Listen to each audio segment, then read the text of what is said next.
Assalamualaikum warahmatullahi wabarakatuh. Hai kawan, salam menjelajah. Video kali ini adalah tentang perjalananku berkunjung ke salah satu museum yang ada di kota Jakarta, yaitu aku berkunjung ke Museum Bahari. Nah, untuk mengikuti keseruan perjalananku, tonton video ini sampai akhir ya. Salam menjelajah.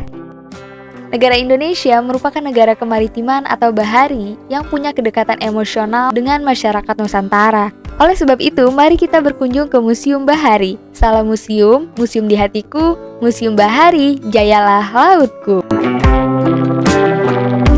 Queen of the East atau Ratu dari Timur adalah julukan kota Batavia di abad ke-17 dan awal abad ke-18 karena kecantikan, kemegahan kotanya yang memiliki rumah-rumah dengan kebun yang luas, kanal-kanal besar, benteng, jembatan, dan tembok kota yang sangat tinggi menjulang. Namun, seiring waktu dengan munculnya wabah penyakit tropis dan dibongkarnya tembok Batavia dan landmark kotanya oleh Daendels, julukan Queen of the East hilang dan berganti menjadi kuburan orang Eropa.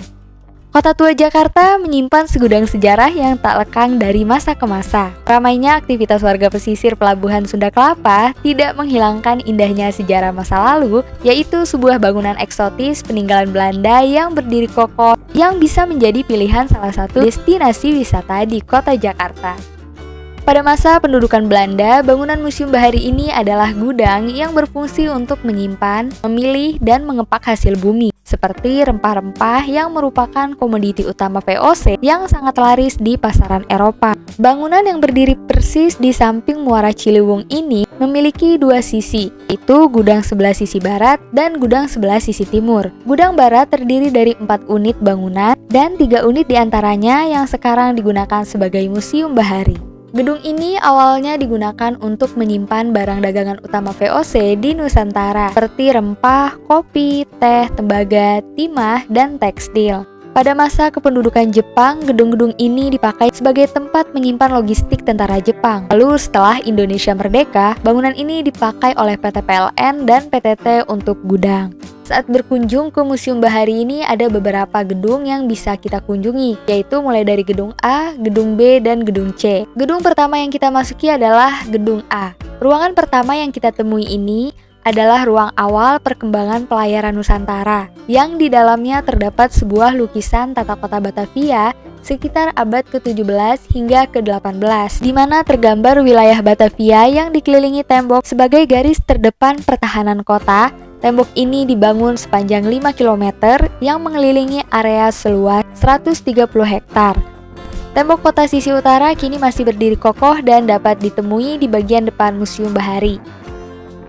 Di ruang awal perkembangan pelayaran Nusantara ini, terdapat berbagai koleksi alat-alat pelayaran teknologi perkapalan dan miniatur kapal-kapal yang digunakan bangsa asing yang singgah di pelabuhan Sunda Kelapa serta perahu layar yang digunakan masyarakat Nusantara untuk melakukan aktivitas kemaritiman seperti berdagang, alat transportasi, hingga armada perang.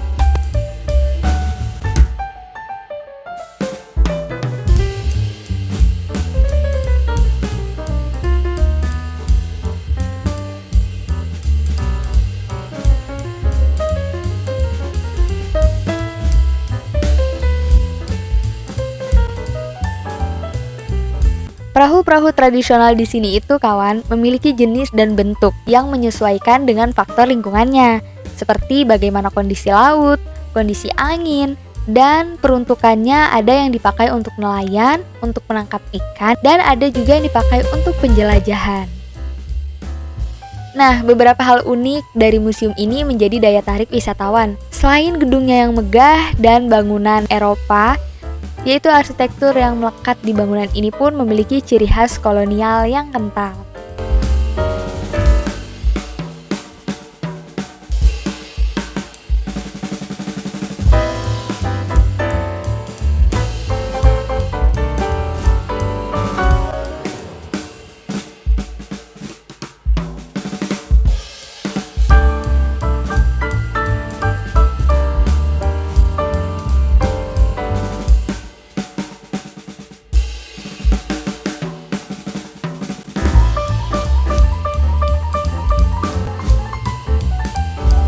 Lalu kita bergeser sedikit dari ruangan pertama, yaitu terdapat ruangan temporer yang digunakan untuk mewadahi pameran-pameran terkait kemaritiman dan kelautan, sehingga pengunjung terus dapat menikmati hal baru selain koleksi yang ada.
Kebetulan saat aku berkunjung, gedung B sedang mengalami perbaikan jadi sedang tidak bisa dieksplor.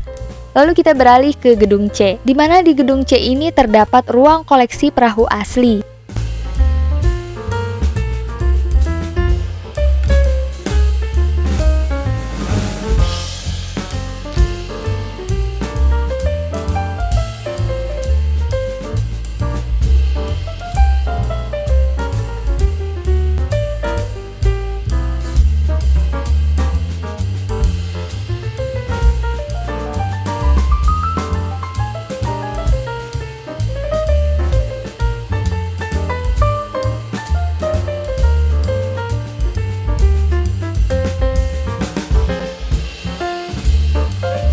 Terdapat koleksi perahu tradisional dari berbagai wilayah, mulai dari perahu Sandek yang merupakan suku Mandar dari Sulawesi Barat.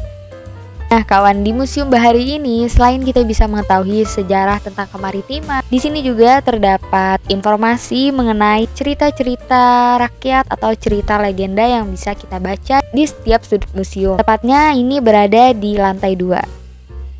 Seperti salah satunya adalah legenda Danau Lipan dari Kalimantan Timur, lalu cerita-cerita lainnya dari 38 provinsi yang ada di Indonesia. Wah, menarik sekali ya.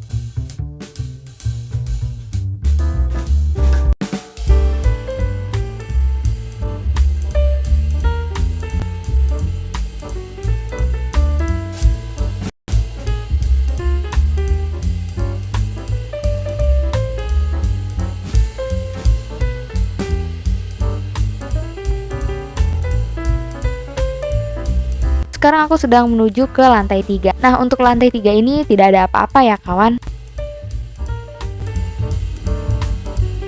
Nah, selanjutnya aku berkunjung ke ruang Memorial Museum Bahari, di mana Museum Bahari ini pernah mengalami kebakaran. Jadi di sini ada peninggalan-peninggalan dan beberapa informasi yang bisa kita baca mengenai Museum Bahari.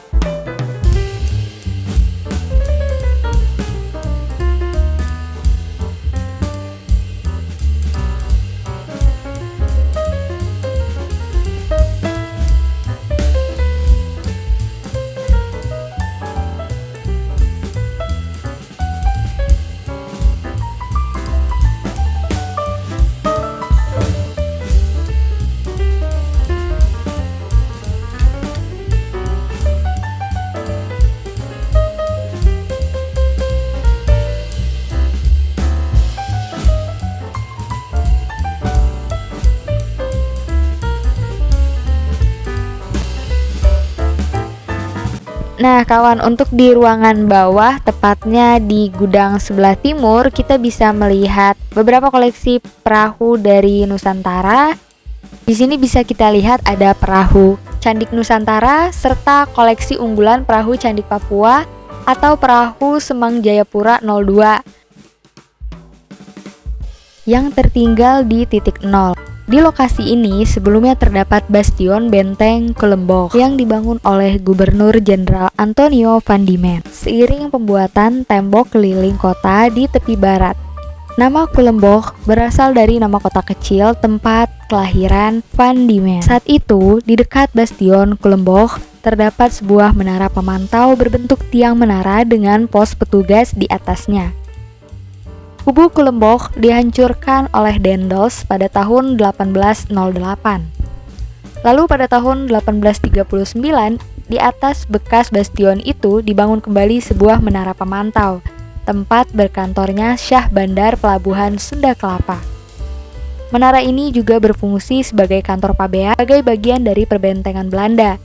Di puncak menara terdapat jendela di 4 sisi untuk mempermudah pengawasan ke segala bangunan tertinggi di Batavia. Baiklah kawan, terima kasih telah menonton video perjalananku berkunjung ke Museum Bahari yang ada di kota Jakarta. Salam menjelajah, sampai berjumpa di lain video. Wassalamualaikum warahmatullahi wabarakatuh.